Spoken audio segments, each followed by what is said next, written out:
भास्कर अवस्थी जी नमस्ते। अनम्यूट करें खुद को।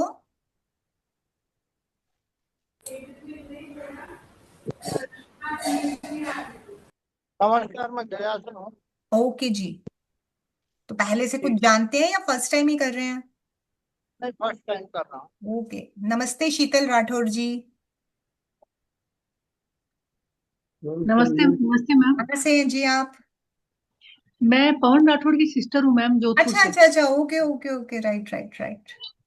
ठीक ठीक ठीक जी। हाँ जी, संजय त्रिपाठी जी, आप कहाँ से हैं sir? Radhe Radhe ma'am, Pratapgarh UP. Okay जी, राधे राधे जी। हेमंत जी। हेमंत जी, परिचय देना चाहेंगे? मैं बिलासपुर से हूँ मैडम। ओके जी, वेलकम वेलकम। देवेंद्र जी लिख रहे हैं कि वो इंदौर से हैं। Okay, welcome. Geeta Shah ji. Geeta Shah. Radhe Radhe ma'am. Radhe Radhe ji. मैं हुबली कर्नाटक से हूँ। Okay ma'am, welcome. Ravi Chadha ji. Sir आप पहले कर चुके हैं, शायद आपका चेहरा नमस्ते मैडम। जाना पहचाना यस, लग रहा है। किया है मैंने। पूरा नहीं कर पाया, इसके लिए फिर से दोबारा करते हैं। हाँ, आपका नमस्कार चेहरा। मैडम, हाँ। मैं पूना से हूँ madam. Okay okay sir, right. हाँ। ठीक ठीक ठीक। हाँ जी। डिजिटल योगा हब के नाम से। राधे राधे मैम। जी। मैं राजस्थान हनुमानगढ़ से हूँ मैं। ओके। और फलादेश के बारे में लगभग ये समुंदर क्या है, मतलब ज्ञान है। जी जी जी। ठीक जितना ठीक। सीखो उतना ही कम है। बिल्कुल बिल्कुल बिल्कुल जी। अरुण बेरी जी। मैं government servant. Okay sir. Government. जी। राधे राधे मैम। राधे दिल्ली राधे से। जी। जी, कहाँ से? दिल्ली से? दिल्ली से। दिल्ली से। Okay okay. अभिषेक जी। जी। राधे राधे मैम। राधे राधे जी। मैं अभी जम्मू कश्मीर में किश्तवाड़ से हूँ। Okay sir, welcome welcome. Ranjana Mittal ji. नमस्कार मैम, मैं भी दिल्ली से हूँ। फर्स्ट ओके, टाइम आपके। Welcome welcome. Kulwant Kaur ji. Kulwant ji, unmute करें। नहीं कर पा रहे। एमी जी। एक मिनट। हेलो। हाँ जी हाँ जी, बोलिए बोलिए। राधे राधे मैडम जी। राधे राधे जी। मैं पंजाब से हूँ, डिस्ट्रिक्ट तरन तारण से। Okay ma'am, right right. Amy ji. Hello. मैं मुंबई से हूँ। हाँ जी। Okay ma'am, right. हाँ जी। कोई और जो रह गया हो? निहार जी। निहार जी दिख रहे हैं? नहीं। नंद किशोर जी, माइक्रोफोन बंद रखिए, आपके बैकग्राउंड में आवाजें।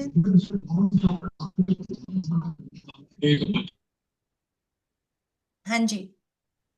निहार जी, आवाज अनम्यूट तो करें निहार जी। ऐसे कैसे आवाज आएगी सर? अनम्यूट कीजिए। सर आपकी आवाज नहीं आ रही है, बोलिए बोलिए। आवाज नहीं आ रहा मैम। अब आ रही है, अब आ रही है, बोलिए। हाँ, मैं नॉर्थ ईस्ट शिलोंग मेघालय से। ओके जी, ओके, राइट राइट। ठीक है। हाँ, चलिए। ठीक। सबको, सबका बहुत बहुत वेलकम। ट्राई कीजिए कि आप अपने कैमरा ऑन रखें, क्योंकि यदि आप अपना कैमरा बंद रखते हैं तो इनडायरेक्टली ये बताता है कि आप लोग जो भी बंद रख रहा है बिना किसी सॉलिड रीजन के, बस जस्ट ओके। ऑन नहीं करना है कैजुअली, जिसने सोच लिया तो दैट मीन्स उसका शुक्र खराब है, ये निशानी है। हाँ, अगर आप ड्राइव कर रहे हैं, अगर आप किसी ऐसी जगह पर बैठे हैं जहां पे कि आप नहीं ओपन कर सकते, दैट इज जस्टिफाइड। लेकिन अगर आप कर सकते हैं और बंद कर रहे हैं तो ये आपके शुक्र के खराब होने का एक सिम्टम होता है। यू नो, ग्रह क्या होते हैं नाम सबने सुने हुए हैं, है ना? और ज्योतिष क्या होता है आप लोग ये जानने के लिए यहाँ आए हैं। हमारी जो बॉडी लैंग्वेज है ना, जो हमारी नेचर है, जो हमारा बिहेवियर है, वो ये बता देता है कि हमारे प्लैनेट्स कैसे हैं। यू नो, कुंडली देखे बिना भी अंदाजा हो जाता है कि सामने वाले का ये नेचर आ रहा है, तो इसकी कुंडली में कुछ इस तरीके के प्रपोजिशंस होंगे। ठीक है। तो पहले मैं अपना परिचय देती हूँ। मेरा नाम सविता अग्गी है। मैं बेसिकली हरियाणा पानीपत से हूँ। लेकिन एट प्रेजेंट पिछले 11 साल से मैं चंडीगढ़ में ही रह रही हूँ। अगर एजुकेशनल क्वालिफिकेशन की बात करूं तो मैं एमकॉम एलएलबी हूँ। लेकिन ज्योतिष मेरा पैशन रहा है, आज से नहीं, जब मैं कॉलेज में सेकेंड ईयर में थी, मतलब लगभग 18-19 साल की एज से मैं किसी न किसी फॉर्म में अकल्ट से कनेक्टेड रही हूँ। स्टार्टिंग मैंने न्यूमरोलॉजी से की थी, आफ्टर देन मैं त्राटक में भी उतरी थी सेकंड चक्रा तक। फिर उसके बाद लेकिन सन 2000 से मैं मैक्सिमम जो कर रही हूँ वो ज्योतिष कर रही हूँ। तो 25 साल हो गए मुझे ज्योतिष करते हुए। और पहले मैं शौक से किया करती थी। 2020 से जब ऑनलाइन का जमाना आया तो फिर हमने भी ऑनलाइन पढ़ाना स्टार्ट कर दिया। समय का खेल है ना। एक समय था लोग राहु केतु से डरते थे, एक समय है लोग राहु केतु के साथ सांस लेते हैं। राहु क्या होता है? ये जो आप लैपटॉप पे देख रहे हो ना, ये जो वाईफाई चल रहा है, ये राहु है। राहु माने भ्रम, जो है नहीं पर दिखता है, जो है नहीं पर महसूस होता है। आपको पता है जब आप शीशे में अपनी शक्ल देख रहे होते हैं तो वो राहु की एक्टिविटी होती है। आप खुद को देख रहे होते हैं लेकिन आप वहां होते थोड़ी ना है। वो एक भ्रम पैदा करता है कि ये मैं हूं। That is also Rahu. Correct. तो अब आज आप लोगों का, आई नो फेस्टिवल टाइम है, तो मैं ट्राई करूंगी कि 3 दिन में इस क्लास को वाइंड अप कर दूं, क्योंकि फ्राइडे का करवा चौथ है। तो हो सकता है थर्सडे को बहुत सारे लोगों को शॉपिंग पे जाना हो। I will try my best कि मैं 3 दिन के अंदर आप लोगों का ये वेबिनार थोड़ा एक्स्ट्रा टाइम लेकर, 1-1 घंटा लेती हूँ उसकी जगह 1.5-1.5 घंटा लेकर के मैं कवर कर दूं। ठीक है। तो हम इसके अंदर 2 से 3 तरह की चीजें सीखेंगे। ज्योतिष क्या है ये तो सीखेंगे ही, प्लस हम इसमें रामायण के आधार पर ट्रेडिशनल एस्ट्रोलॉजी को भी देखेंगे। साथ ही साथ प्रिडिक्टिव एस्ट्रोलॉजी के भी कुछ फॉर्मूलास पे काम करेंगे कि किस तरह से फलित इजी वे में आजकल के कैलकुलेटेड मेथड से हो सकता है। थोड़ा सा हम वास्तु को भी टच करेंगे। बीच बीच में जो लोग शुरू से आके बैठे हैं, बहुत सारे लोग हैं जो लेट आते हैं, आने वाले 2-3 दिन में जो लोग स्टार्टिंग में आएंगे, 9 से 9-10 के बीच में आएंगे, उनको कुछ बोनस भी मिलेंगे और वो सरप्राइज होंगे। करेक्ट। तो जो आके बैठ रहा है, टाइम दे रहा है, टाइम तो सभी का प्रेशियस है ना, तो उन लोगों को भी कुछ चीजें अलग से एक्स्ट्रा मिलेंगी। हो सकता है वो रेमेडी हो सकता है कोई वर्कशॉप हो बोनस में। तो अब ये आप लोगों को डिसाइड करना है कि आप में से कितने लोग टाइमली ज्वाइन कर लेते हैं। अगर आप लोग अपने पास कॉपी पेन रख के बैठे हैं तो बहुत अच्छी बात है, नहीं रख के बैठे हैं तो रिकॉर्डिंग आपको मिलने वाली है, बाद में जैसे टाइम मिले कर लेना। जो इस समय का फ्रेम ऑफ माइंड होता है ना, साथ साथ करने वाला, वो बाद में नहीं बनता, क्योंकि बाद में हम अपने बाकी चीजों को प्रेफरेंस देते हैं। यहाँ तो आप स्पेशल टाइम निकाल के बैठे हैं ना, तो ट्राई कीजिए कि ऐसा हो। और बहुत सारे लोग आप में से ऐसे होंगे जो बिल्कुल फ्रेशर हैं, जो फर्स्ट टाइम ज्योतिष को अंडरस्टैंड करने की कोशिश कर रहे हैं। उन सबके लिए मेरी बेस्ट विशेस हैं कि वो ज्योतिष के लिए एक अलग सा जो उन्माद पैदा होता है ना किसी चीज के लिए, नहीं ये मुझे अट्रैक्ट कर रहा है, इसको करने से कुछ चेंज होगा, उतना भर भी हो जाए तो बहुत बढ़िया। बाकी जिसकी यात्रा जहां चलनी होगी वो तो चलेगी। तो अब हम बातें कर लेंगे बाद में, बहुत टाइम मिलेगा। 9:17 हो चुके हैं। मैक्सिमम लोग जिन्होंने टाइमली ज्वाइन करना था वो कर चुके हैं। तो अब हम स्टार्ट करते हैं आज का टॉपिक जिसके लिए आप सब यहां पर आए हो।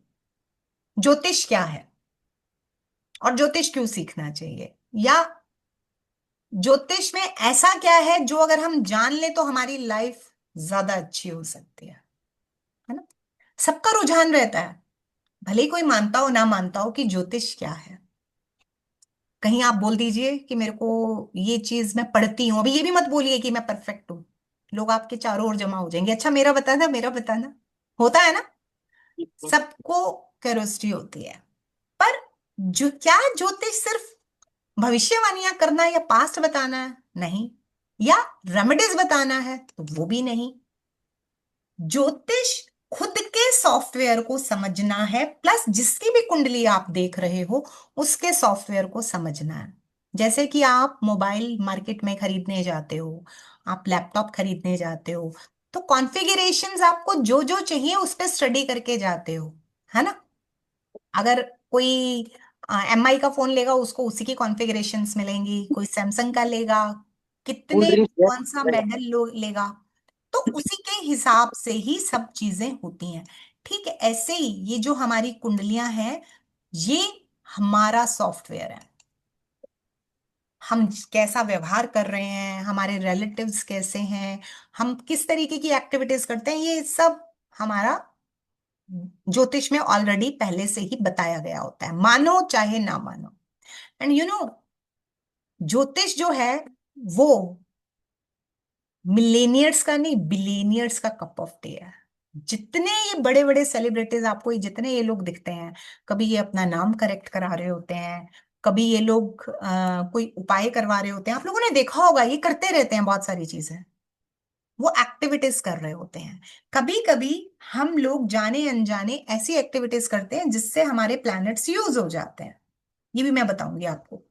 तो वो प्लैनेट हमें तब परेशान नहीं करता है। अब शुरू करते हैं, ज्योतिष क्या है। ज्योतिष हमारे शरीर के 5 तत्वों का अध्ययन है। 5 तत्व सुने हैं सबने, सुने हैं 5 तत्व? अग्नि, जल, धरती, वायु, आकाश। जो हम भगवान वर्ड यूज करते हैं, वो भगवान भी इन्हीं 5 तत्वों का है। जिस किसी ने भी भगवान नाम दिया, बड़ा सोच के दिया। भा से भूमि, ग से गगन, व से वायु, आ की जो मात्रा आ रही है आ से अग्नि, और ना जो एंड में आ रहा है ना से नीर, नीर यानी पानी। भगवान शब्द भी आपके 5 तत्वों से ही मिलकर बना है। और ये जो यूनिवर्स है, ये सारा, चाहे कोई जड़ चीज हो, जड़ माने ठहरी हुई, चाहे चेतन मूवमेंट करती हुई, सभी चीजों में इन 5 तत्वों का योगदान रहता है। जैसे ही हम यूनिवर्स में आते हैं, हमारी एग्जिस्टेंस शुरू होती है, उस समय पर इन 5 तत्वों का जो प्रपोजिशन प्रेजेंट होता है वो हमारी बॉडी में एंटर कर जाता है, और अकॉर्डिंग टू दैट हमारे आसपास का माहौल या जो चीजें हैं वो सब वैसी स्टार्ट हो जाती हैं। तो ज्योतिष हमारे शरीर के 5 तत्वों का अध्ययन कैसे है, सबसे पहले हमें ये सीखना है। तो कोई भी सब्जेक्ट अगर किया जाता है पहले, तो सबसे पहले उसकी एबीसी की जाती है, राइट। तो हम भी यहां पर ज्योतिष को उसकी एबीसी से ही स्टार्ट करेंगे। ज्योतिष की एबीसी में आते हैं ग्रहों के नाम और राशियों के नाम। सब लोग जानते हैं, बस जस्ट फटाफट से एक छोटा सा लिंप दे लेते हैं। ग्रहों के नाम सीरियल ऑर्डर में आपके सप्ताह के दिनों के नाम के आधार पर ही होते हैं। Sunday, Monday, Tuesday, everyone knows, correct. तो संडे से हुआ रविवार, रवि का पर्यायवाची होता है सूर्य। मंडे से हुआ सोमवार, सोम का पर्यायवाची होता है चंद्रमा। ट्यूसडे से हुआ मंगलवार, यानी कि मंगल ग्रह। वेनसडे से हुआ बुधवार, यानी कि बुध ग्रह। थर्सडे से हुआ बृहस्पतिवार, यानी कि गुरु गुरु ग्रह। फ्राइडे से हुआ शुक्रवार, यानी कि शुक्र ग्रह। सैटरडे से हुआ शनिवार, यानी कि शनि ग्रह। उसके बाद आते हैं आपके 2 छाया ग्रह, राहु और केतु। राहु केतु कौन थे? ग्रह नहीं थे। समंद्र मंथन की कहानी से सब परिचित होंगे, करेक्ट। समंद्र मंथन कब होता है?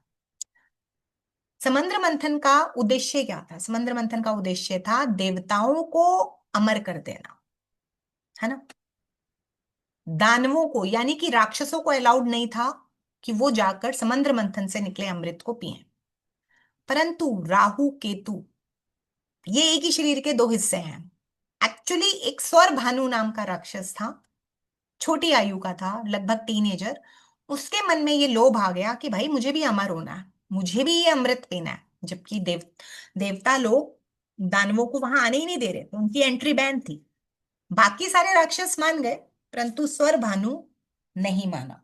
तो स्वर भानु ने क्या किया, छल से अपना रूप देवताओं जैसा बनाया और जाकर देवताओं की लाइन में खड़ा हो गया और अमृत पीने लगा। जब उसकी बारी आई, जब वो अमृत पी रहा था, तो सूर्य और चंद्र की उस पर नजर पड़ी कि ये हम में से कोई एक नहीं है, ये तो कोई बहरूपिया है। तो उनको पकड़ा गया, पकड़ने पर पता चला कि ये तो सौरभानु है, राक्षस जी हैं, और अमृत जो है वो इनके गले तक जा चुका है। पर गुस्सा नेचुरल है।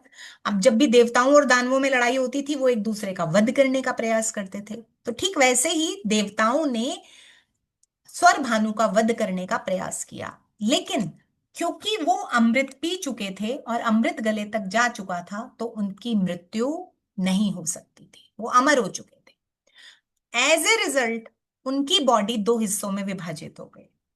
सर, ब्रेन वाले पार्ट को राहु कहा जाने लगा और नीचे वाले पार्ट को, धड़ को, केतु कहा जाने लगा। राहु क्या करता है? हमारे ब्रेन के अंदर जो विचारों का माया जाल चलता है ना, जो एक्सेस ऑफ थॉट्स चलता है, ये सारा राहु का कमाल है। और केतु धड़ क्या करता है? धड़ का देखिए अपना अस्तित्व नहीं है। आप कभी भी नोटिस करिए, मुझे प्यास लगी है तो मेरा ब्रेन कमांड देगा मेरे हाथों को कि जाओ पानी का गिलास भरो और उसको मुंह तक लाओ, करेक्ट? अब अगर ब्रेन ही कमांड देने के लिए नहीं है, तो क्या केतु की एग्जिस्टेंस रहेगी? नहीं। यानी केतु माने अधूरापन। तो केतु कटाव है, डिटैचमेंट है, अधूरापन है। वजह, उसका कमांडर यानी उसके सर की जगह जो ग्रह उसके साथ बैठता है वो ले लेता है। कभी सूर्य, कभी चंद्र, कभी मंगल, कभी बुध। तो कभी सूर्य केतु हो जाता है, कभी चंद्र केतु हो जाता है, कभी मंगल केतु हो जाता है। कमांडर उसके अलग अलग हो जाते हैं। तो केतु को बड़ा गुस्सा आता है। देखो, कोई भी व्यक्ति किसी एक के अकॉर्डिंग ढल सकता है, हद से ज्यादा दो के अकॉर्डिंग। साथ के साथ लोग उसको बार बार अपने तरीके से बोले मेरा ऑर्डर मान, तो क्या कोई मान सकता है? हम भी नहीं मान सकते। हमें भी गुस्सा आएगा, हम भी बोलेंगे कि भैया तू ही कर ले, हम नहीं करेंगे। एग्जैक्टली यही चीज केतु के साथ होती है। केतु जिसके साथ रहता है उसके फल काटने शुरू कर देता है, गुस्से में रेवेंजियस हो जाता है। लेकिन अगर कोई उसको ग्रेजुअली एक्सेप्टेंस करवाता है, तब ये केतु चमत्कार करता है। कछुए और खरगोश की कहानी सुन रखी है ना बचपन में सबने? कछुआ ओवर कॉन्फिडेंट था कि मैं तो जीत ही जाऊंगा, रेस लगी दोनों में, और कछुआ धीरे धीरे चलने वाला था। उसको था ये क्या मेरी बराबरी करेगा।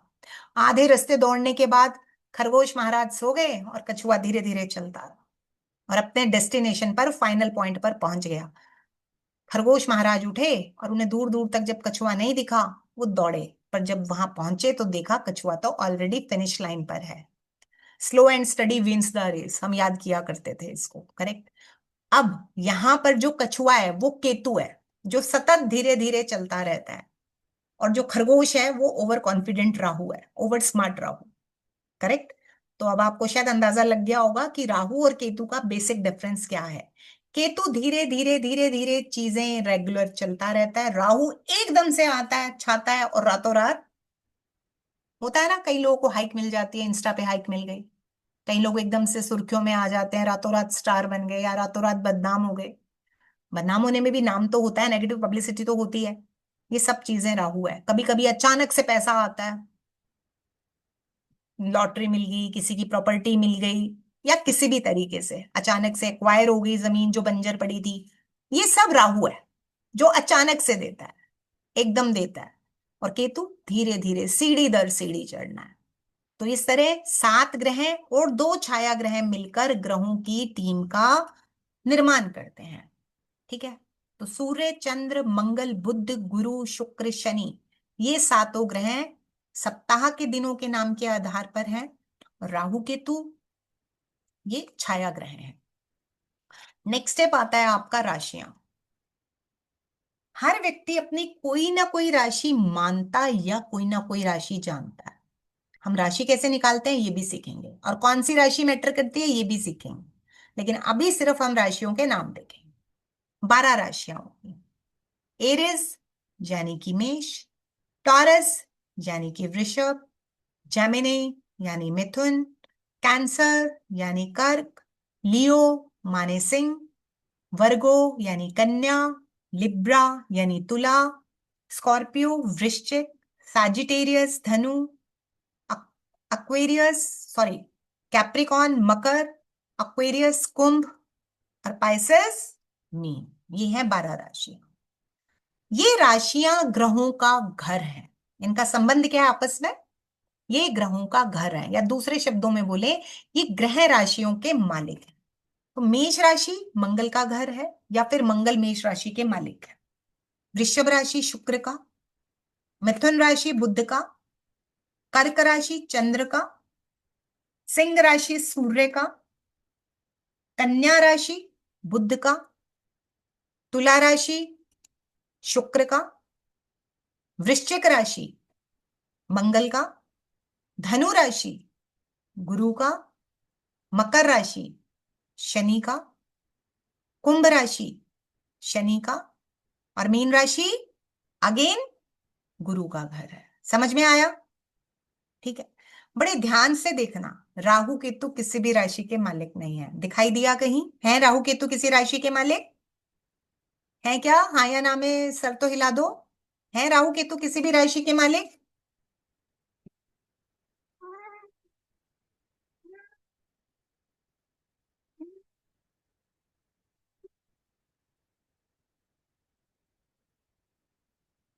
राहु केतु किसी भी राशि के मालिक नहीं है। नहीं है ना? क्योंकि राहु केतु राक्षस हैं, देवता नहीं है। इनको कोई राशि अपने घर में जगह नहीं देती। तो दैट मीन्स 12 राशियां और 7 ग्रह हैं।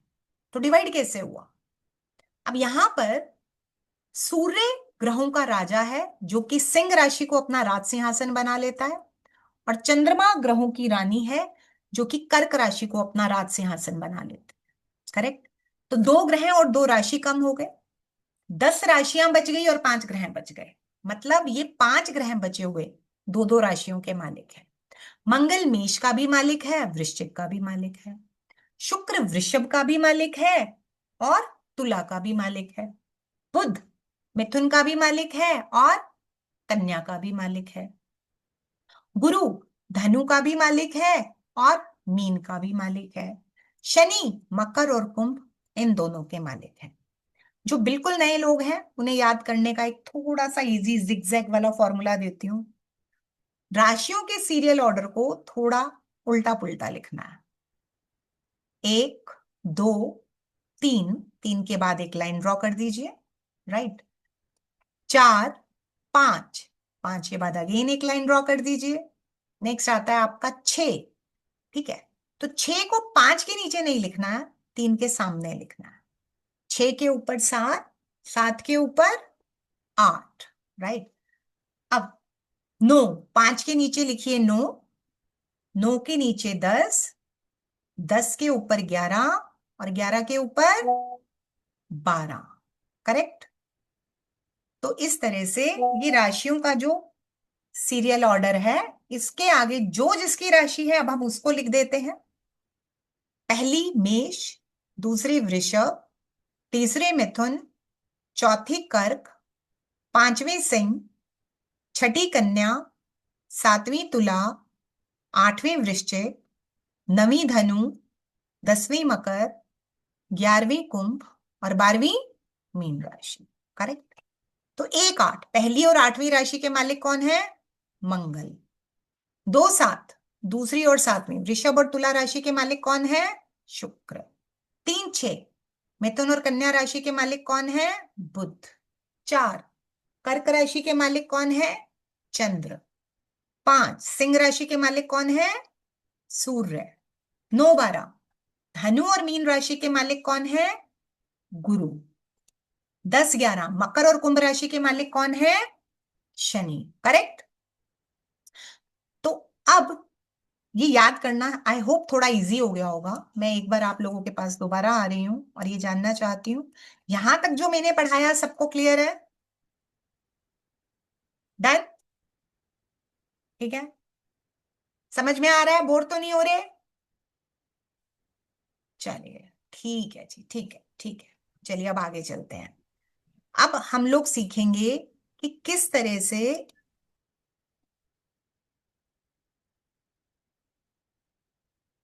ये जो राशियां हैं और उनके मालिक काम करते हैं।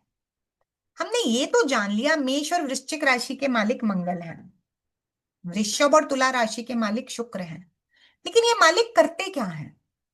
हम सबके घरों में भी एक हेड ऑफ फैमिली होता है कि नहीं होता, जिसकी हमको बात फॉलो करनी होती है। तो इसी तरह से मेष और वृश्चिक राशि के मालिक मंगल है। यानी कि मेष और वृश्चिक राशि वालों पे मंगल का प्रभाव देखा जाता है। वृषभ और तुला राशि वाले को मालिक शुक्र है, तो यानी वृषभ और तुला राशि वालों पे शुक्र का प्रभाव देखा जाता है। मिथुन और कन्या वालों पे बुध का प्रभाव देखा जाता है। कर्क राशि वालों पे चंद्र का प्रभाव देखा जाता है। सिंह राशि वालों पे सूर्य का प्रभाव देखा जाता है। धनु और मीन राशि वालों पे गुरु का प्रभाव देखा जाता है। मकर और कुंभ राशि वालों पे शनि का प्रभाव देखा जाता है। क्लियर होगी ये बात? जो जिसका मालिक है उसके स्वभाव पे उस ग्रह का असर है। अब ये भी तो पता होना चाहिए कि ये जो ग्रह हैं इनका स्वभाव कैसा है। यहां बारी आती है उन्हीं तत्वों की जहां से हमने बात शुरू की थी। सूर्य और मंगल अग्नि तत्व के होते हैं। कैसा होता है आग का स्वभाव? सब जानते हैं। गर्मी, ऊर्जा, ज्वलनशीलता होता है ना। आग के पास जाके बैठ जाओ तो गर्माहट आ जाती है, ऊर्जा सबसे ज्यादा होती है। तो ठीक ऐसे ही सूर्य और मंगल, ये जो दो ग्रह हैं, इनसे रिलेटेड जो एनर्जीज हैं, वो लोग नेचर वाइज अग्रेसिव होंगे। गुस्सा जल्दी आएगा, फटाफट काम करेंगे, डोमिनेटिंग होंगे। राजा है ना अग्नि तत्व, एकदम से बहुत तेजी है। अब कुछ लोग, आप लोगों ने सुना होगा, मांगलिक वर्ड से बड़ा डरते हैं। डरने की नहीं, समझने की जरूरत है।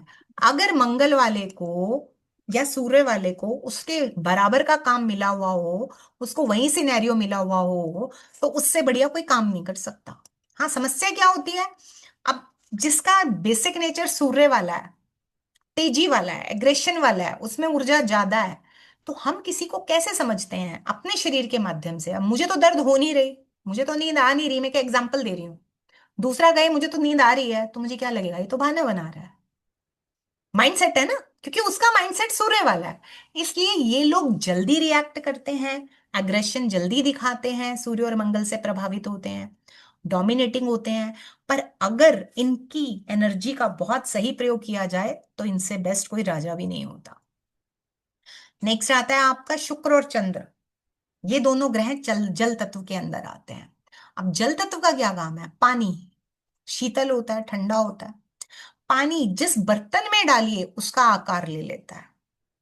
पानी जो कि भाप बन के उड़ सकता है, पानी जो कि बर्फ की तरह जम सकता है। करेक्ट? तो यानी कि पानी एक ऐसा कंपोनेंट है जो हर फॉर्म में चेंज हो सकता है, फ्लेक्सिबिलिटी है, ढलने की क्षमता है। तो चंद्र और शुक्र वालों का स्वभाव भी फ्लेक्सिबल होता है, हालातों को संभालने के लिए ये ढल सकते हैं। बुध पृथ्वी तत्व से संबंधित है। धरती क्या है? हम सबकी माता है, बोलते हैं ना। स्थिरता, ठहराव, गंभीरता, जड़ों से जुड़े लोग, राइट। तो बुध को बुद्धि से कनेक्ट किया जाता है। इनकी नेचर में पृथ्वी वाले ही गुण आते हैं, ठहराव वाले, सबका फायदा सोचने वाले, सबका हित सोचने वाले। नेक्स्ट गुरु, आकाश तत्व, सब तत्वों का राजा। एक्चुअल राजा कौन है? गुरु। क्योंकि गुरु का कब्जा हमारी सांसों पर है। सांसों का ही तो झगड़ा है। यदि सांसों का ही हम सांस ही ना ले पाए तो हमारे सामने पड़े 56 भोग, ये दुनिया के सब ऐशो आराम बेकार है। करेक्ट? जब कोरोना पीरियड आया था तो ये गुरु ही तो वीक पड़ा था, जिसकी वजह से बीमारी और इन्फेक्शन फैले थे। तो गुरु माने आकाश, यानी छत। बाकी के चार तत्व अगर चार दीवारी हैं तो आकाश क्या है? छत है। ठीक है। अब गुरु का कब्जा हमारी सांसों पर है, गुरु का कब्जा हमारे पेट पर है। तो हर बीमारी कहां से शुरू होती है? पेट से। अगर पेट ठीक तो सब ठीक। गुरु का कब्जा हमारे ज्ञान पर है, नॉलेज पर है, ब्लेसिंग्स पर है। सपोज किसी को कमाई हुई करोड़ों अरबों की दौलत मिल जाए, बट उसे संभालना ना आता हो, क्या होगा? सब बेकार हो जाएगा। तो नॉलेज बहुत मैटर करती है। गुरु अंतर्ज्ञान भी है। गुरु का कब्जा हमारी दुआओं पर, ब्लेसिंग्स पर है। यदि बड़ों का आशीर्वाद, नेचर का सपोर्ट हमें मिलता है, जिस किसी को भी मिलता है, तो वो राइज कर जाता है। बोलते हैं ना, इसको तो बद्दुआएं खा गई, कहते हैं ना। तो ये भी बहुत जरूरी होता है। लास्ट, वायु तत्व, शनि, राहु, केतु। अब क्योंकि वायु तत्व में राहु केतु जैसे पापी ग्रह भी आ गए, तो इसको थोड़ा समझना पड़ेगा। जैसे जल हाईली फ्लेक्सिबल है, वैसे ही वायु भी हाईली फ्लेक्सिबल है। जल कोई भी आकार ले सकता है, वायु भी कोई भी आकार ले सकता है। जल कहीं से भी निकल सकता है, वायु भी कहीं से निकल सकती है। पर फर्क सिर्फ इतना है, जल तत्व वाले सबके फायदे के लिए फ्लेक्सिबल होते हैं, वायु तत्व वाले अपने फायदे के लिए। समझे?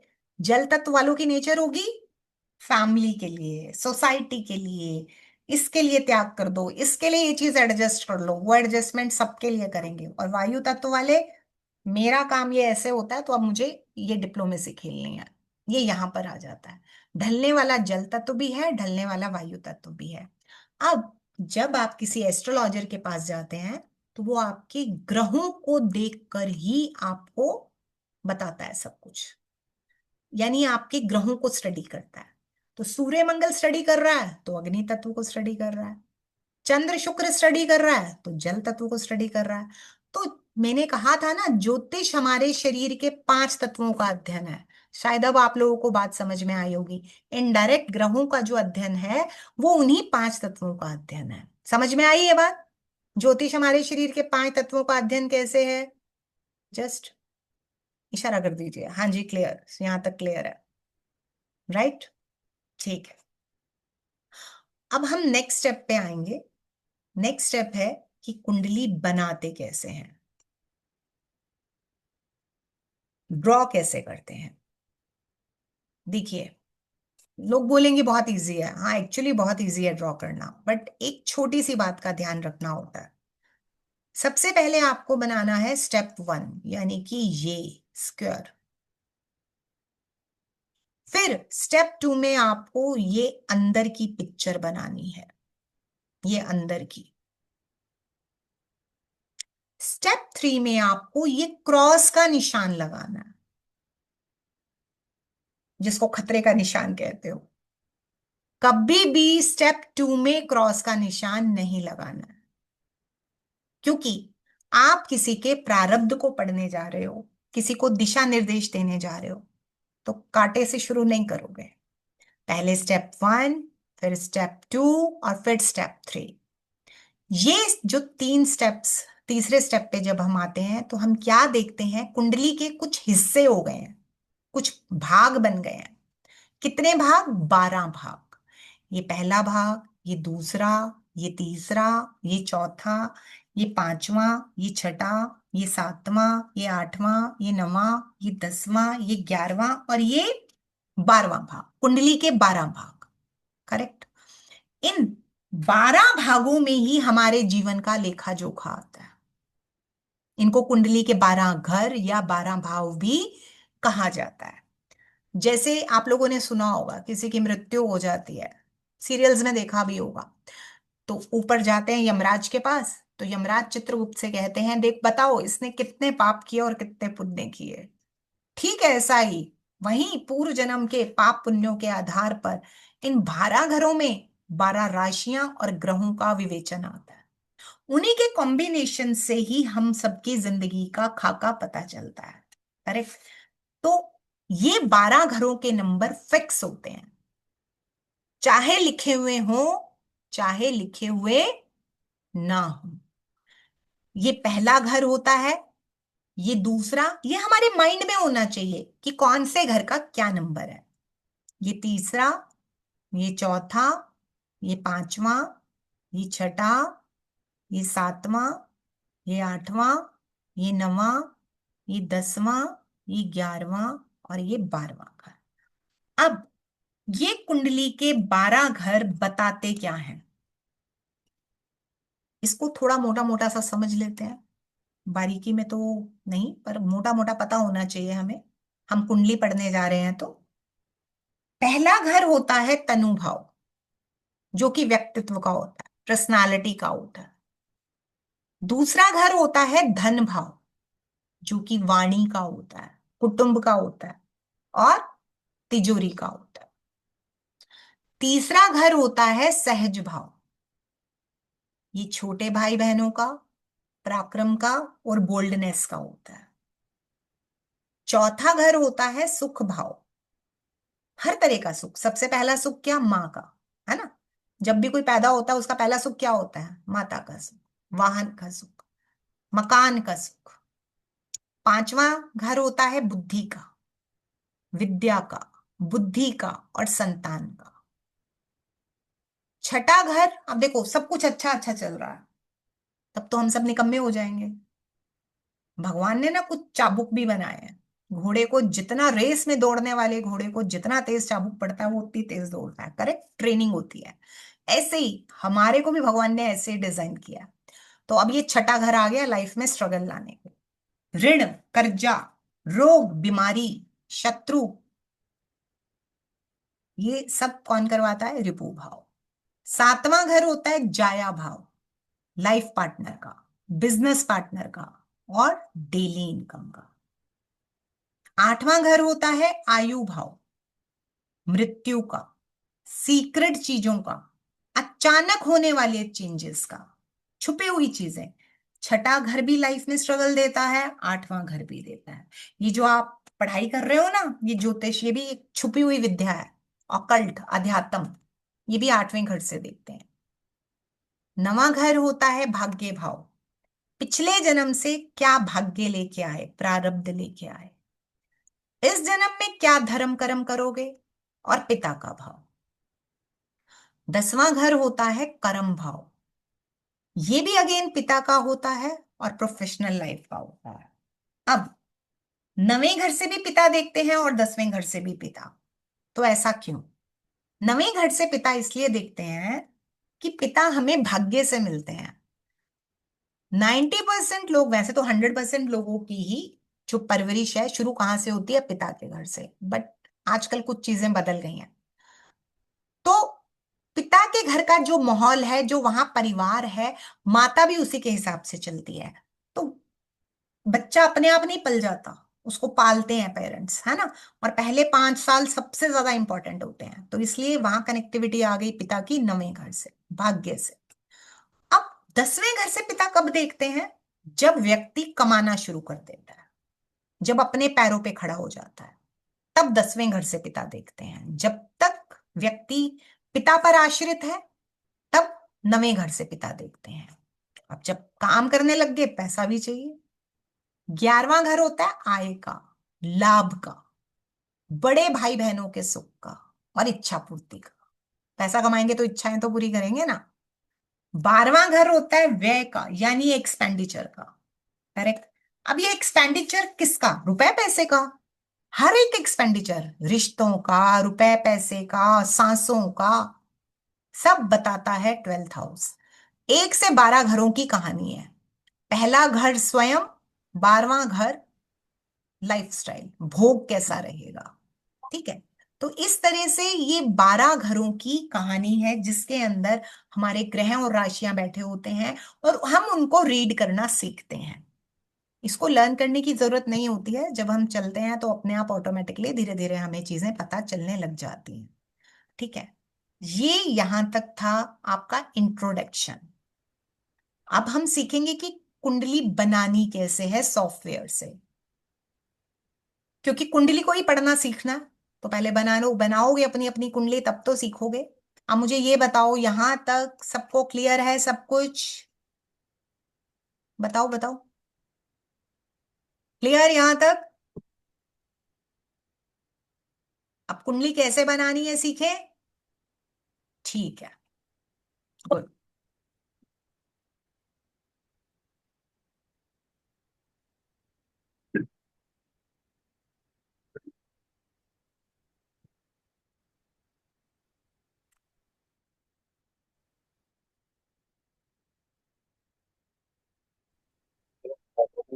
माइक्रोफोन बंद रखिए प्लीज।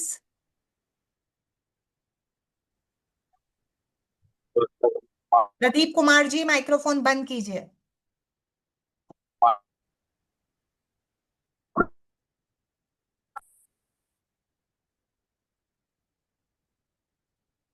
हाँ जी।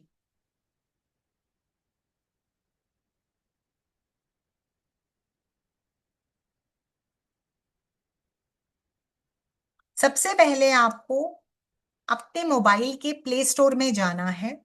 ये मोबाइल फ्रेंडली ऐप है, फ्री ऑफ कॉस्ट ऐप है। बहुत सारे लोग तो ऑलरेडी जानते होंगे, जो नहीं जानते उनके लिए है ये इंट्रोडक्शन। सबसे पहले आपको अपने मोबाइल के प्ले स्टोर में जाना है और वहां पर astro says, ASTRO, astro SAGE says, astro says software को डाउनलोड करना है।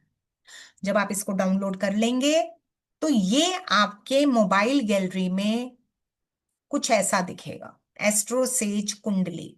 आजकल ये थोड़ा ब्लैकिश कलर AI सॉफ्टवेयर आ गया, ठीक है। जब ये डाउनलोड हो जाए तो इसको क्लिक कीजिए। क्लिक करेंगे तो आपके पास फर्स्ट पेज, होम पेज खुलकर आएगा, जैसे कि ये आ रहा है, देखिए होम लिखा हुआ होगा लेफ्ट हैंड साइड पे, होम पेज, राइट। अब होम पेज पे जाकर आप होम के ठीक नीचे देखिए कुंडली का आइकन बना हुआ है, दिखाई दे रहा है? बना हुआ है ना कुंडली का आइकन? इशारा कर दीजिए, मुझे पता चल जाए दिख रहा है आप लोगों को। ठीक है, इस आइकन को क्लिक करेंगे जहां कुंडली जैसा बना हुआ है। जब आप इसको क्लिक करेंगे तो आपके सामने ये पेज खुलकर आएगा।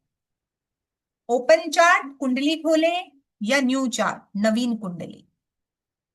यहां सबसे पहले जिसकी कुंडली आप बनाना चाहते हैं उसका नाम डालिए, ABC जो भी।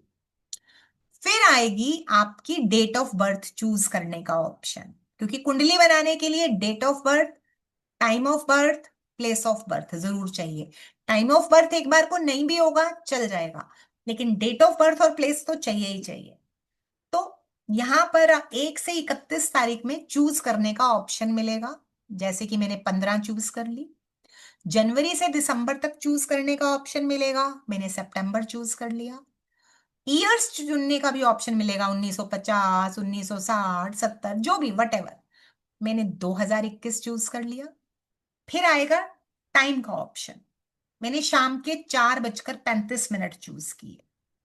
तो 1 से 12 में मैंने 04 चूज किया। 0 से 60 मिनट में मैंने 35 मिनट को चूज किया। और AM और PM में PM को चूज किया। प्लेस ऑफ बर्थ में मैंने चंडीगढ़ डाला। ध्यान रखना, प्लेस ऑफ बर्थ में आपको चूज करने का ऑप्शन मिलेगा, आपको टाइप करना पड़ेगा। जब आप टाइप करोगे, अगर कोई एक जगह का नाम 2 स्टेट्स में है तो वो दोनों ऑप्शन देगा। आपको जो चाहिए उसको चुन लें। कृपया करके गांवों के नाम मत डालना, विलेजेस के नाम मत डालना। विलेजेस के आसपास 40-50 किलोमीटर की रनिंग में जो भी फेमस सिटी हो उसका नाम डाल दो। पुरुष या स्त्री चूज कर लीजिए और फिर कुंडली दिखाइए, सबमिट कर दीजिए। आपके पास इस तरह की एक चार्ट खुलकर आएगा जिसको लगन चार्ट कहते हैं। ये देखिए, लगन के नीचे ब्लैक लाइन है। व्हाट यू पीपल डू, आप लोगों ने उस चार्ट को एज इट इज बनाना है। कल ड्रॉ करके आना अपनी क्लास में और ये स्क्रीनशॉट मेरे नंबर पर भेज देना, व्हाट्सएप कर देना। ये चार्ट इसको ड्रॉ कर लाना, जो भी आपको दिख रहा है मैं बताऊंगी अभी पढ़ना इसको, और इसको मेरे नंबर पर व्हाट्सएप कर देना। मेरा नंबर मैं आप लोगों से शेयर कर रही हूं, लिख लीजिए। मेरा नंबर है 95927 53150, 95927 करेक्ट। मेरा नंबर नोट कर लिया सबने? ठीक है, कितने लोग मुझे भेजने वाले हो कुंडली? ये कुंडली नहीं, ये लगन चार्ट, हैंड रेस करके बताओ कितने लोग।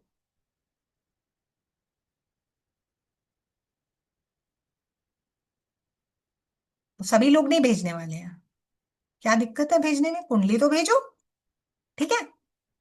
चलो गुड, राइट। अब एक चीज पे ध्यान दीजिएगा, कुंडली रीड कैसे की जाती है।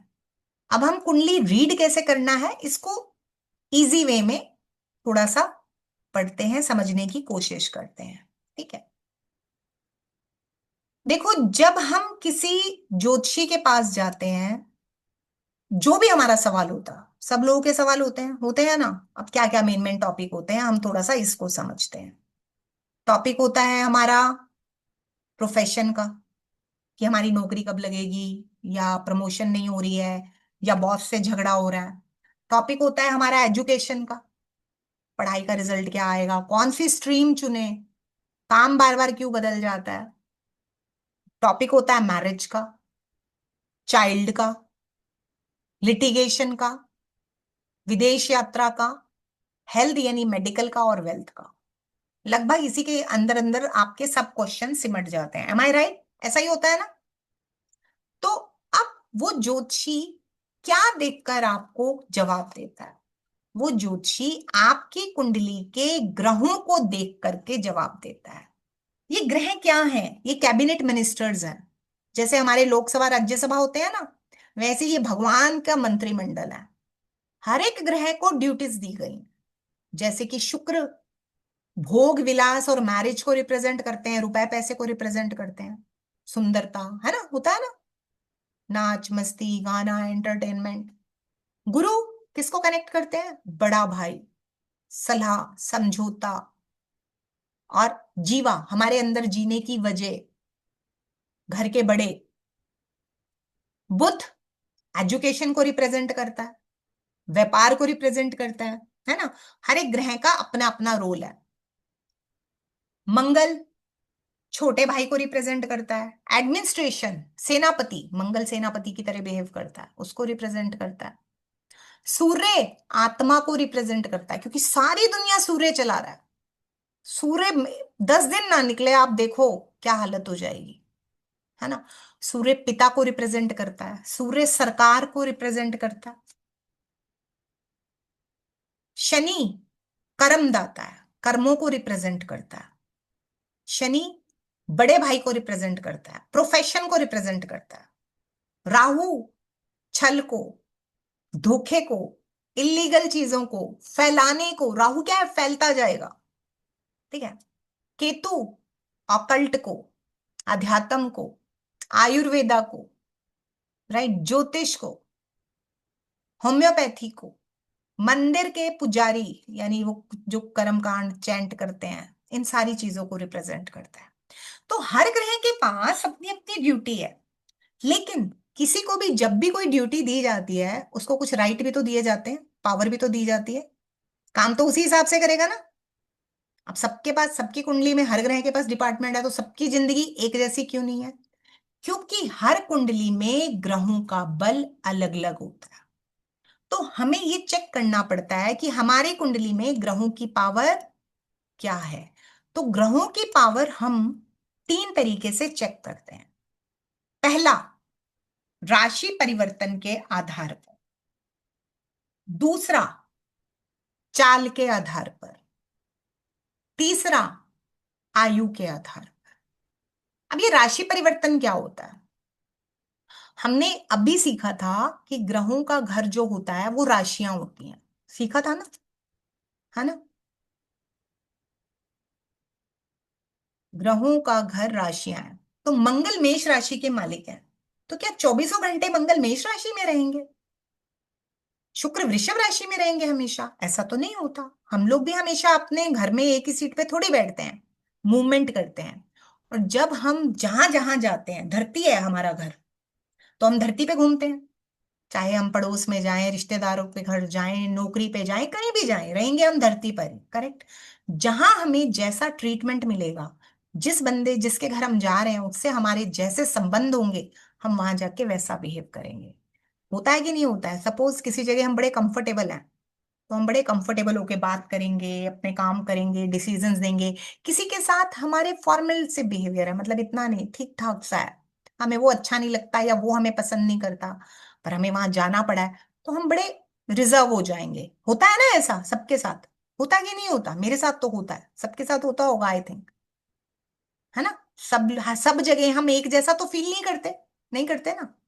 तो वैसे ही जब ग्रह राशियों को बदलते हैं, तो ये भी एक जैसा फील नहीं करते, इनकी पावर भी डिस्टर्ब होती है। इसको समझने के लिए मैंने यहाँ रामायण का प्रयोग किया है, ठीक है। तो अभी हम इसको समझते हैं। हम अभी उसको समझते हैं, राइट।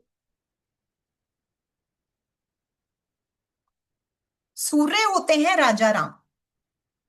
सूर्य क्या होते हैं? राजा राम होते हैं। चंद्र होती हैं सीता माता। मंगल होते हैं हनुमान। और बुध होते हैं नपुंसक राजकुमार।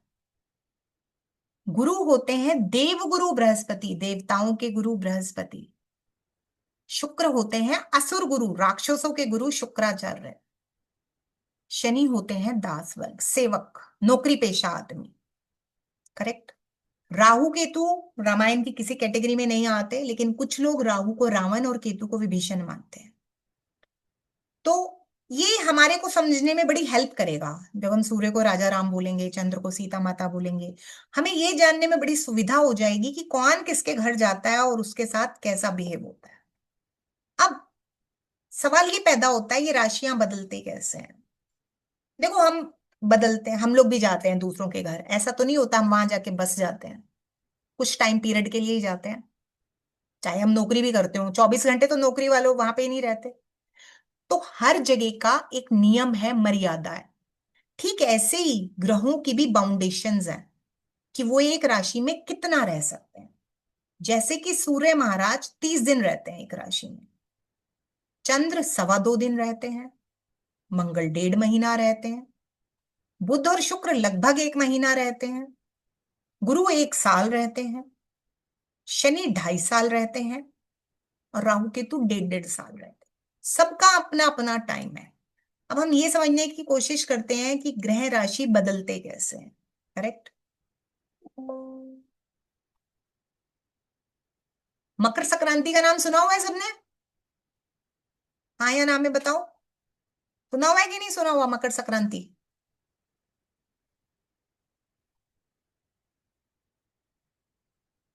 कोई भी नहीं बता रहा? जी जनवरी में होता है। हाँ, जनवरी में होता है मकर संक्रांति, होती है ना? जनवरी 14 को। हाँ, जनवरी 14 को, बिल्कुल सही। तो क्या होता है मकर संक्रांति को? कि मैं संक्रांति क्या होती है? संक्रांति का मतलब होता है सूर्य के राशि परिवर्तन का दिन। उसको हम लोग संक्रांत या संक्रांति कहते हैं। नॉर्थ सूर्य में प्रवेश हर करता है। साल 14 जनवरी को मकर राशि में प्रवेश करता है, इसलिए इसको मकर संक्रांति कहते हैं। और सूर्य एक राशि में 30 दिन तक रहता है। 30 दिन ही रहना अलाउड है, 30 दिन के बाद राशि छोड़नी पड़ेगी। ऐसा नहीं कि मित्र के घर गए और बस गए। तो सूर्य 14 जनवरी को 30 दिन के लिए मकर राशि में जाते हैं।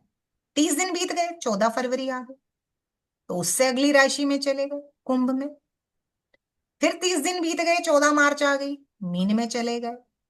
अब मीन तक एक बार सर्कल पूरा हो गया, फिर सीधा मेष वृषभ पे आ गए। 14 अप्रैल को मेष में, 14 मई को वृषभ में, 14 जून को मिथुन में, 14 जुलाई को कर्क में, 14 अगस्त को सिंह में, 14 सितंबर को कन्या में। आजकल कहाँ चल रहे हैं? कन्या में।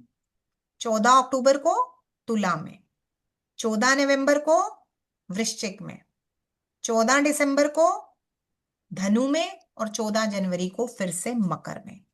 कुछ लोग जो जानते हैं मुहूर्त, पंचांग या ज्योतिष, वो सोचेंगे मैडम ने तो 14 तारीख फिक्स कर दी।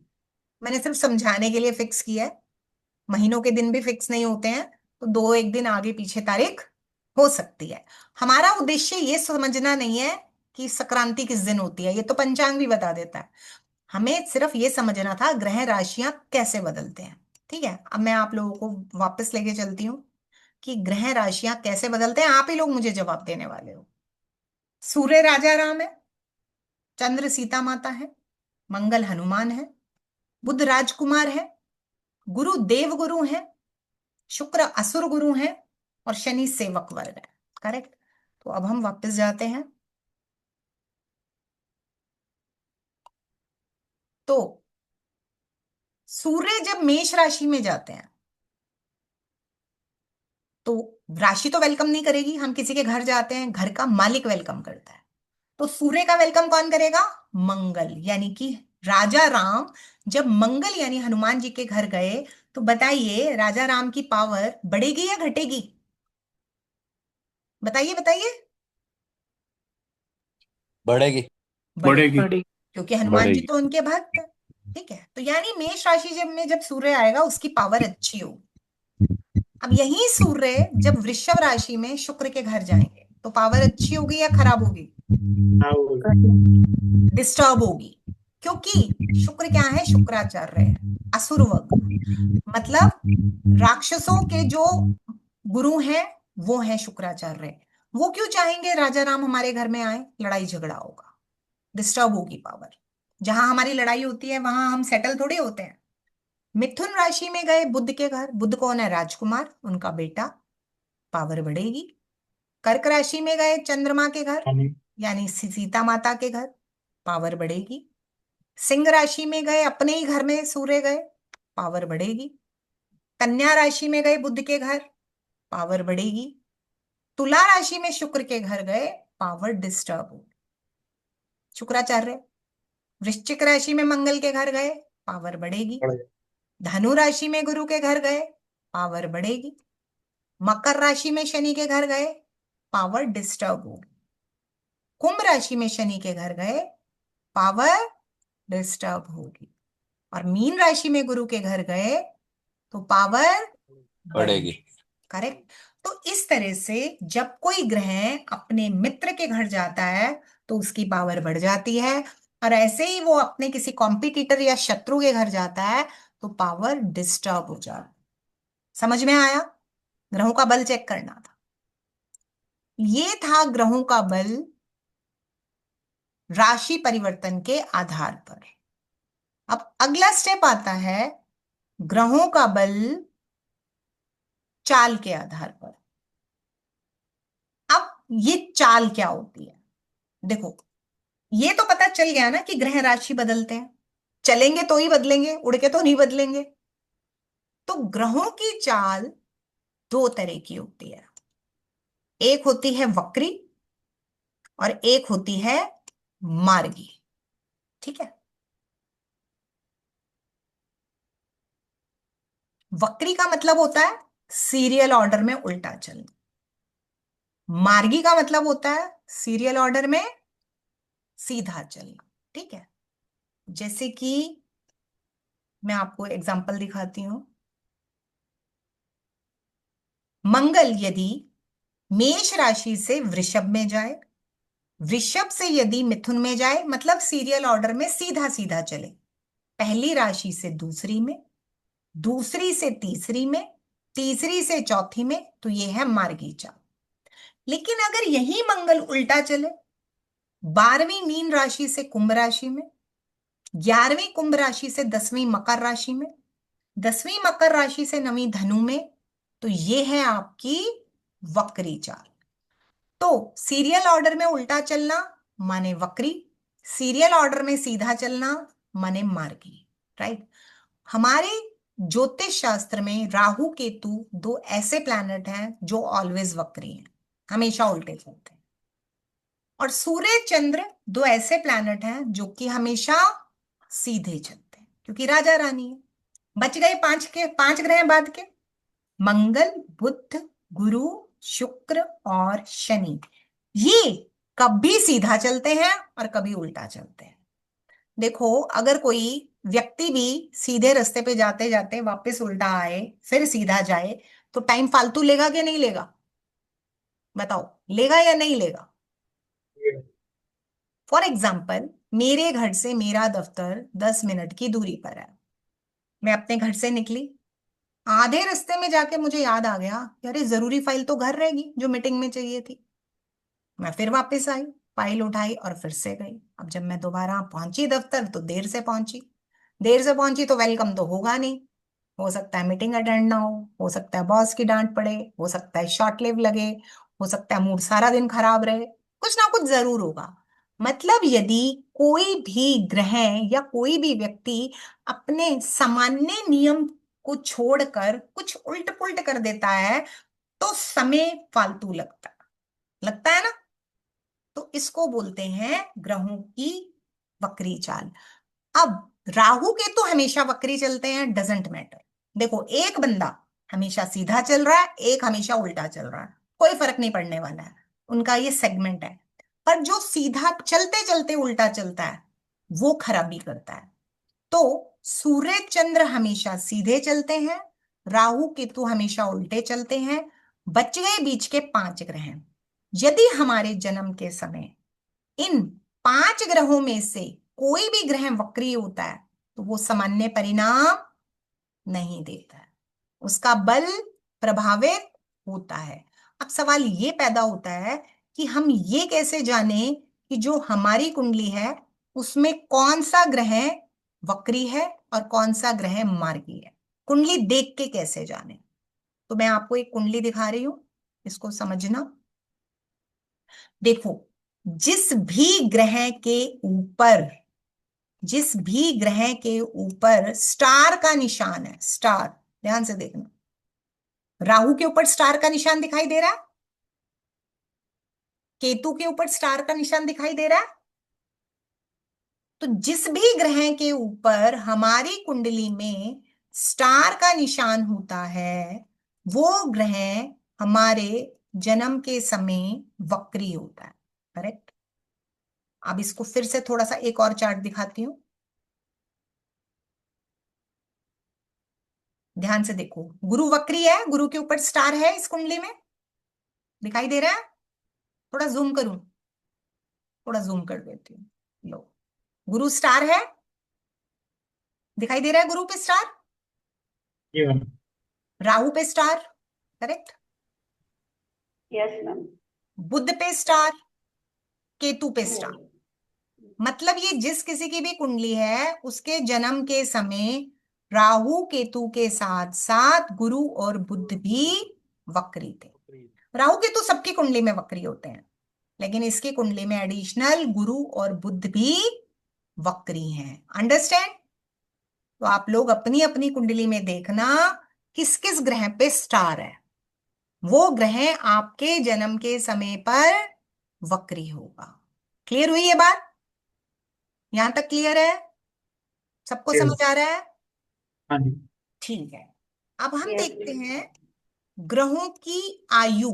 तीसरा हिस्सा था पावर का, ग्रहों की आयु। अब ये जो आप नंबर्स देख रहे हो ना, बड़े ध्यान से देखना, मैं थोड़ा जूम करके दिखाती हूँ। हर ग्रह के ऊपर ना कुछ नंबर लिखे हुए हैं, जैसे गुरु पे 11, राहु पे 27 लिखा हुआ है कि नहीं? दिख रहा है? 27। अब ऐसे ही हम और भी देखते हैं, शुक्र पे 17, माँ माने मंगल, मंगल पे 20, सूर्य पे 27। ये जो आपको दिखाई दे रहे हैं ये सब ग्रहों की आयु है। सिंबॉलिक सिंबॉलिक आप लोग जो देखते हो ये ग्रहों की आयु है। ग्रहों की आयु 0 से 30 डिग्री के बीच में होती है। 0 से शुरू होती है और 30 डिग्री तक टोटल होती है। फॉर्मूला है, जैसे 2 एकम 2, 2 दूनी 4। आप कभी भी नोटिस करना, जितना मर्जी मैथ्स पढ़ लो, 0 से 9 नंबर के बीच का है। कितनी भी बड़ी संख्या बन जाए 0 से 9 के बीच में ही बनती है ना। मतलब 0, 1, 2, 3, 4, 5, 6, 7, 8, 9 इन्हीं नंबर्स का यूज करके बनती है, कोई अलग से तो नया नंबर नहीं आ जाता। ठीक ऐसे ही ग्रहों की आयु 0 से 30 डिग्री के बीच में होती है और 5 हिस्सों में विभाजित हो। 30 के 5 हिस्से करो, 6 डिग्री बन गया, 5 30। तो 0 से 6 डिग्री बाल्यावस्था यानी चाइल्ड एज होती है। 6 से 12 डिग्री किशोरावस्था यानी कि टीन एज होती है। 12 से 18 डिग्री युवावस्था यानी कि यंग एज होती है। 18 से 24 डिग्री प्रौढ़ावस्था यानी कि मैच्योर एज होती है। 24 से 30 डिग्री वृद्धावस्था यानी कि ओल्ड एज होती है। अंडरस्टैंड? अब हम कुंडली पे आते हैं, इसको पढ़ते हैं। गुरु यहाँ पे 11 डिग्री का है, तो बताओ कौन सी आयु हुई 11 डिग्री? गुरु 11 डिग्री का है। किशोरावस्था। 6 से 12 में आ गया। अब ध्यान से देखो, शनि यहाँ पे 7 डिग्री का है, बालावस्था। किशोरावस्था 6 से 12 के बीच। उत्तरावस्था। यस राहु यहाँ पे 27 डिग्री का है, राहु केतु दोनों 27। वृद्धावस्था। वृद्धावस्था। वृद्धावस्था, बिल्कुल सही, बिल्कुल सही। सूर्य भी 27 डिग्री का है तो वृद्धावस्था हो गई, है ना। बुध 14 डिग्री का है, चंद्र 15 डिग्री का है, और शुक्र 17 डिग्री का है। किशोर अवस्था। युवावस्था 12 से 18 में, अवस्था। ठीक है। मंगल 20 डिग्री का है, प्रौढ़ावस्था 18 से 24 के प्रौढ़ावस्था। हाँ। अब सब जानते हैं सबसे ज्यादा पावर हमारे में कब होती है, व्हेन वी आर यंग। लेकिन ना तो एकदम से यंग होते हैं ना एकदम बूढ़े होते हैं। 12 से 18 डिग्री वाला सेगमेंट सबसे पावर वाला है। 2 डिग्री आगे और 2 डिग्री पीछे के और मिला लो। 10 से 20 डिग्री के बीच में यदि किसी का कोई प्लैनेट है तो वो जो उसको ड्यूटी मिली है आपकी कुंडली में, अच्छा करने की या बुरा करने की, जब उसका समय आएगा वो तुरंत करेगा। ऐसा नहीं है बाकी नहीं करेंगे, लेकिन 10 से 20 डिग्री वाला प्लैनेट ज्यादा स्ट्रांग होगा। हम ग्रहों के बल की बात कर रहे थे ना, ठीक है। समझ में आई? ग्रहों का बल 3 तरह से चेक करते हैं। समझ में आया सबको? हाथ खड़ा करके बताओ, आया? Yes ma'am. सभी लोगों को आया? सोना नहीं है अभी, सोने का टाइम थोड़ी हुआ। Yes yes yes ma'am. ठीक है, ठीक है। अब एक ना, जब आप कुंडलियां निकालोगे तो आपको ना 3, देखो मोटे तौर पे क्या है, हमें 9 ग्रहों पे काम करना है, मतलब 7 ग्रह और 2 छाया ग्रह। I will tell you. Guru यानी जुपिटर, JU इंग्लिश में लिखा हुआ मिलेगा। राहु, इंग्लिश में भी राहु ही होता है, RA लिखा हुआ मिलेगा। शनि, श से शनि बना, तो इंग्लिश में SA लिखा हुआ मिलेगा, जिसको सैटर्न कहते हैं, सैटरडे से बना सैटर्न। चंद्र, मून कहते हैं, सब जानते हैं, MO लिखा हुआ मिलेगा। बुध, मरकरी कहते हैं, ME लिखा हुआ मिलेगा। मंगल, मार्स, MA। सूर्य, सन, एवरीवन नोज, SU लिखा हुआ मिलेगा। केतु, KE लिखा हुआ मिलेगा। शुक्र, वीनस, VE लिखा हुआ मिलेगा। आप लोगों ने यूरेनस, प्लूटो और नेपच्यून, इनको कंसीडर नहीं करना है। यू माने यूरेनस, प्लू माने प्लूटो और ने माने नेपच्यून, इनको कंसीडर नहीं करना है, राइट। हमारे जो स्टडी का विषय है वो 7 ग्रह और 2 छाया ग्रह ही है। ओके, इतने तक क्लियर सबको? आप लोग अनम्यूट कर सकते हो खुद को। Yes ma'am. आप कम से कम एक बार पढ़ोगे तो सही, कुंडली में कहाँ क्या है क्या नहीं है। अपनी अपनी कुंडली बनाओगे, मुझे भेजोगे, चेक करना किस ग्रह की क्या आयु है, चेक करना कौन सा ग्रह वक्री है। कुंडली पढ़ोगे ना तभी तो आगे बढ़ेंगे। अब जो नंबर मैंने 1 2 3 दिखाए थे ना, आपको वो कुंडली में डिफरेंट मिल सकते हैं। क्यों डिफरेंट मिलेंगे उसको कल समझेंगे। कल हम लोग समझने वाले हैं हम सबकी कुंडलियां एक दूसरे से अलग कैसे होती हैं, हमारी राशि क्या रहती है और कौन सी राशि इंपॉर्टेंट होती है, प्लस वैदिक एस्ट्रोलॉजी रामायण के आधार पे कैसे सीखी जा सकती है, प्लस प्रेडिक्टिव एस्ट्रोलॉजी कैसे काम करती है। कल हम ये 4 टॉपिक करेंगे। 10:30 पौने 11 हो सकती है, माइंडसेट रेडी करके आना। मैं तो आज भी पढ़ा सकती थी, लेकिन अभी जिन लोगों को बिल्कुल फ्रेशर हैं उनको पहले कुंडली तो निकाल लें, नहीं तो सब बाउंस होगा। रिकॉर्डिंग आ जाएगी, आराम से देखना, आराम से करना। मेरी तरफ से सीखने वाले बनो, मैं तो लगातार 5 दिन भी पढ़ा दूंगी, संडे तक भी पढ़ा दूंगी, कई चीजें सिखा दूंगी, करेक्ट। लेकिन पढ़ना आप लोगों को है, ठीक है। तो ये अब आप लोगों पर है कि आप लोग कैसे पढ़ते हो। अच्छा ये बताओ, आज के दिन में जितना पढ़ा उसको देख करके लगा कि ज्योतिष मुश्किल है? जितना भी आजकल पढ़ा, अभी पढ़ा? नहीं है मैम, वो अपने सीखने के ऊपर डिपेंड करेगा। आप सिखाते हो वो समझने के ऊपर। हाँ, बाकी लोग? क्या? No ma'am. इजी है मैम। इजी है, अगर ढंग से करोगे तो सचमुच इजी है। हाँ बट इतना टाइम तो देना ही पड़ेगा ना थोड़ा, ये तो मानते हो ना, इजी से इजी चीज भी हो। जब बच्चा शुरू में 1 लिखता है तो कभी सीधा नहीं लिखता है, कैसी भी लाइन मार देता है, याद है? हम भी ऐसे ही करते होंगे, हमारे बच्चों ने भी ऐसे ही किया है, लेकिन आज इतनी बड़ी बड़ी चीजें करते हैं। तो डे 1 पे आप लोगों को कुंडली है क्या ये समझ में आया, करेक्ट? तो अब जैसा कि मैंने शुरू में ही अनाउंस किया था, 9 बजे से 9:10 में जो लोग ज्वाइन करेंगे उनको कल कुछ बोनस मिलेगा। जो लोग लेट आएंगे वो उनको रिकॉर्डिंग नहीं मिलेगा 9 से 9:10 के बीच का। तो कोशिश कीजिए टाइम से ज्वाइन करें, ठीक है? और सब लोग अपना अपना एस्ट्रो सेज से चार्ट निकालना और मेरे नंबर पर व्हाट्सएप कर देना। मैं एक बार फिर से अपना नंबर दिखा रही हूँ, 9592753150। ठीक है जी? Okay ma'am. सब लोग ये नंबर नोट कर लो। कर लिया? Yes ma'am. ठीक है, कितने लोग भेजने वाले हैं? मैं भेजूंगी। यस मैम, भेजूंगी। ठीक है, मैं वेट करती हूँ। भेज दिया, कुछ लोग बोल रहे हैं कि उन्होंने भेज भी दिया। भेजूंगा। मैम मैं भी भेजूंगा। ओके मैं जी, मैं भी भेजूंगा। मैं भी मैं भी निकालता हूँ। भेजूंगा। मैं भी ठीक है, भेजूंगा। चलिए ठीक है जी, कल मिलते हैं मैं भी फिर। भेजूंगा मैम। ओके। ठीक है, कोई क्वेरी है तो बताइए। नहीं मैम, कल निकालेंगे।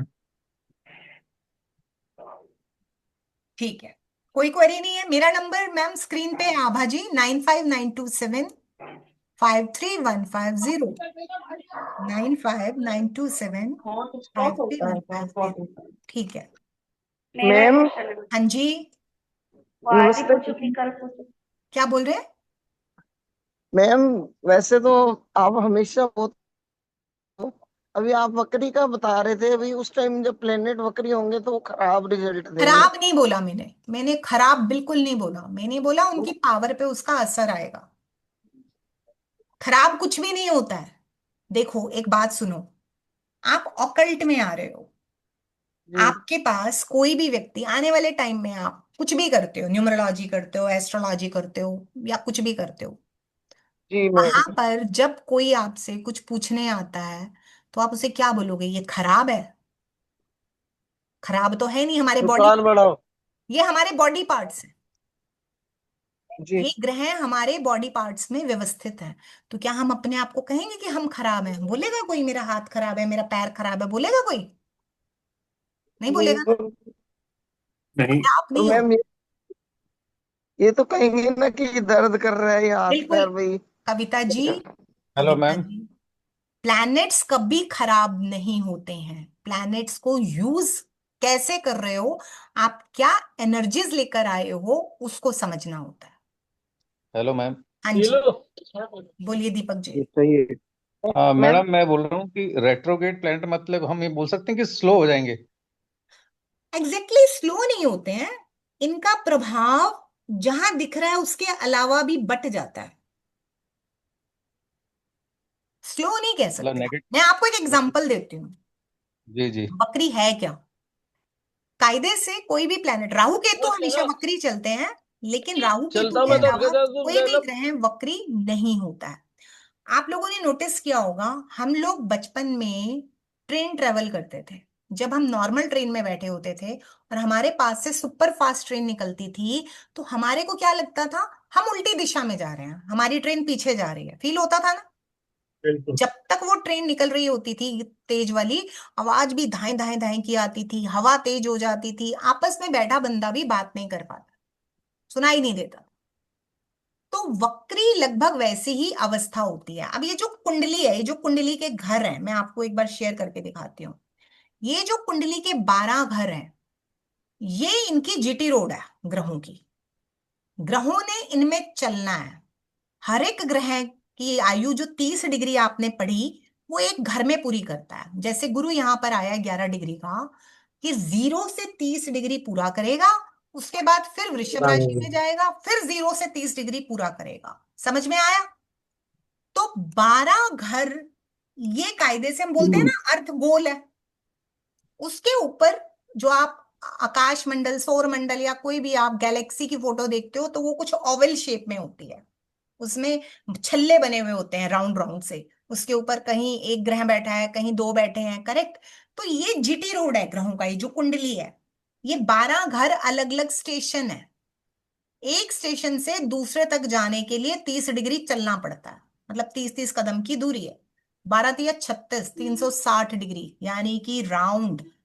बचपन में याद है एक डी होता था जिससे हम एंगल मापते थे, ज्योमेट्री के 90 डिग्री का कोण, 60 डिग्री का कोण करते थे ना, है ना। तो वो जो हम एंगल मापते थे हम डी से मापते थे, वो उसकी नीचे वाली लाइन स्ट्रेट लाइन होती थी 180 डिग्री। 2 डी को आपस में मिला दिया जाए तो पूरा सन की शेप आ जाती थी। हम बचपन में खेलते थे ऐसा। तो ये ग्रह भी वैसे ही है। अब इन घरों के अंदर सब ग्रह अपनी अपनी स्पीड से चल रहे हैं। कोई तो 2.25 दिन में ही 30 डिग्री यानी जगह पूरी कर लेता है, कोई 30 दिन लगाता है, कोई 2.5 साल लगाता है। तो जब स्लो मूविंग प्लैनेट, धीरे चलने वाला ग्रह और फास्ट चलने वाले ग्रह एक दूसरे के पास से निकलते हैं, मतलब फास्ट वाला ओवरटेक करता है स्लो वाले को, तो स्लो वाले को लगता है मैं उल्टी दिशा में जा रहा हूं। समझ में आई बात? ठीक वैसे ही जैसे ट्रेन का एग्जांपल दिया था, आप नॉर्मल पैसेंजर ट्रेन में नॉर्मल स्पीड से जा रहे हैं, पास से सुपर फास्ट राजधानी एक्सप्रेस निकली, नॉर्मल वाले को लगेगा मैं तो उल्टी दिशा में जा रहा हूं। तो वक्री एक ऐसी अवस्था होती है जो ना होते हुए भी आभास होता है कि हम पीछे की तरफ जा रहे हैं।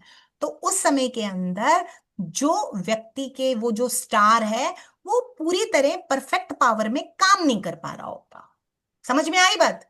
ग्रहों का प्रभाव कम हो जाता है उससे। कम नहीं होता सर, कम ज्यादा नहीं होता है, आगे की बात है। वक्री क्या करता है इसको ये समझिए, उसका प्रभाव प्रभावित हो जाता है उस समय। Vakri can be considered as illusion effect? No no, illusion effect तो राहु के होते हैं। वक्री एक अवस्था होती है जो हमें फील होती है। कायदे से ये माना जाता है कि पीछे वाले घर को भी इंपैक्ट कर रहा होता है ये। ओके। जैसे आपने एग्जाम्पल दिया उसमें 1 नंबर में वक्री गुरु थे, तो वो 12वें में भी जाएगा,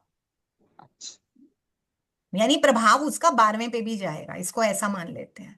अब अगर तो मैडम हम ये हाँ हम ये बोल सकते हैं कि वो 2 घर के प्रभाव देगा?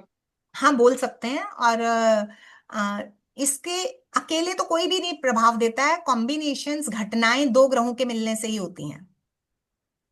अकेला कोई नहीं प्रभाव देता है, अकेला तो बैठा ही रहेगा इंसान, वैसे ही ग्रह भी बैठा रहेगा। ग्रह ग्रह से मिलकर जो पावर्स बनती हैं तब रिजल्ट्स आते हैं, ठीक है। पर प्रभाव देगा, उसका असर आएगा, उसकी पावर बटेगी। समझ गए? ठीक है। तो ये होता है वक्री। अभी क्लियर हो गया वक्री का कॉन्सेप्ट? जी। एक कॉन्सेप्ट अस्त होना भी होता है, सुना होगा आप लोगों ने। जब लोग हाँ बिल्कुल सुना। जब लोग शादी का साया निकलवाने जाते हैं ना, तो पंडित लोग बोलते हैं ये तारा डूबा हुआ है, ये तारा अस्त है, शुक्र अस्त है। शुक्र अस्त होता है, गुरु अस्त होता है। हाँ जब हाँ शुक्र अस्त होता है तो शादी का मुहूर्त नहीं होता है। जी जी। क्यों? अस्त का मतलब क्या है, अब इसको भी थोड़ा समझते हैं। हमें ये तो पता चल गया हर ग्रह चल रहा है, अपने जीटी रोड है उनका पाथ। अब चलते चलते जब कोई ग्रह सूर्य के बड़े क्लोज आ जाता है, ठीक है, तो सूर्य की रोशनी इतनी तेज होती है कि उस ग्रह की रोशनी को दबा देती है। ठीक वैसे ही जैसे हम गर्मी में सड़क पे चल रहे होते हैं, हमारी परछाई बन रही है, लेकिन हम पेड़ के नीचे आ गए तो हमारी परछाई दिखनी बंद हो जाती है, खत्म नहीं हो जाती, शेडो कवर हो जाती है। इसको बोलते हैं अस्त होना। यानी कि उससे जुड़ी जो लाइट है वो धरती पे उस समय पूरी नहीं आ पा रही होती। यानी किसी व्यक्ति का जब जन्म हुआ और वो ग्रह अस्त था, तो दैट मीन्स उसकी रेज पूरी धरती पे नहीं आ रही थी, तो उस व्यक्ति की बॉडी में भी वो कमी गई। अब इसका एग्जाम्पल ऐसे भी ले लो, इस समय सूर्यास्त हुआ है, सूर्य मर थोड़ी गया, दूसरी दिशा में चला गया। तो हम सूर्य की रोशनी को या सूर्य की गर्माहट को कंपनसेट करने के लिए आग जलाएंगे, लाइट जलाएंगे, जनरेटर जलाएंगे। जितने हिस्से में हम जो चीज जलाएंगे, जितनी देर जलाएंगे, जितनी पावर की जलाएंगे उतनी रोशनी होगी। ऐसा ही होगा ना? अब इसमें हमारा पैसा भी लग रहा है, एफर्ट्स भी लग रहे हैं। एम आई राइट?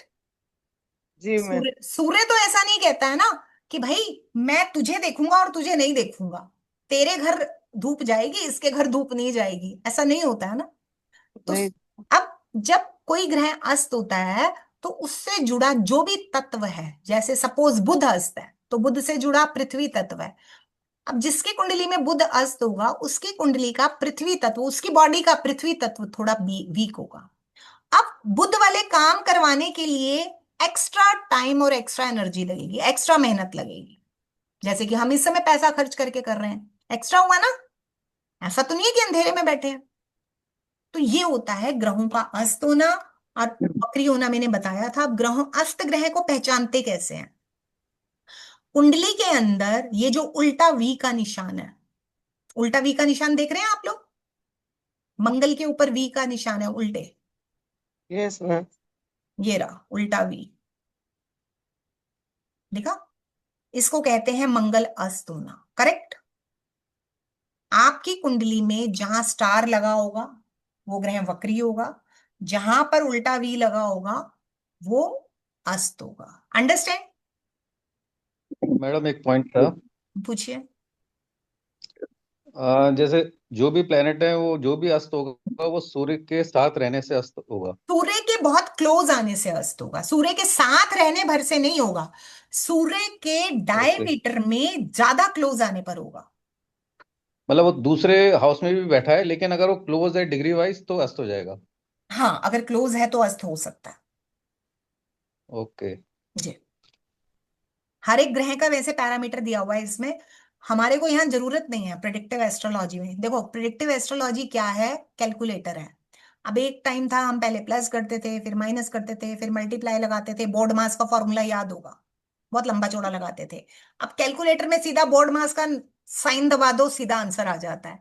ऐसे ही हम जो प्रिडिक्टिव एस्ट्रोलॉजी सीखेंगे वो सिर्फ और सिर्फ ग्रहों पे काम करेगी, इतना लंबा चौड़ा कुछ काम नहीं करेगी। ये एक बेसिक नॉलेज है। समझ में आई? Yes ma'am. हाँ, चलिए 10:30 हो चुकी है। कल मिलते हैं। शुभ रात्रि।